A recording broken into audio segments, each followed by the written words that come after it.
Tħabbar investiment ta' €1,000,000 fuq aktar minn 32 binja ta' akkomodazzjoni soċjali imferxin f'Qormi.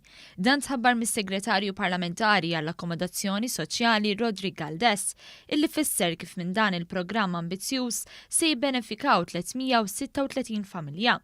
Huwa qal li dawn il-€1,000,000 marru f'xogħlijiet ta' manutenzjoni u rinnovar, flus li sewwew inkonvenjenti kbar iżda li sebħu wkoll l-ambjent tal-komun. Is-Segretarju Parlamentari qal li dawn il-blokok huma parti minn 5 oqsma ta' djar f'Qormi, Paskarella, Farsina, Blat Wieħed u Blat Tnejn u ta' San Bastian.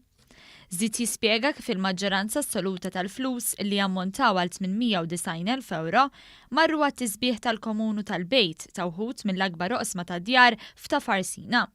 Dan fil-waqt li €150,000 oħra ġew allokati għal manutenzjoni fuq xogħlijiet ta' urġenza għal 89 familja u €45,000 taħt skema illi benefika minna il-Kunsill Lokali. Barra minn dawn hemm ukoll 40 familja fit-tliet blokok illi se jibbenefikaw minn lifts ġodda. Huwa temm jgħid li fuq kollox dan l-investiment se jservi biex oqsma ta' djar illi ilhom mibnija mis-snin 70 jinbidlu għall aħjar mill-istat degradanti illi kienu fih.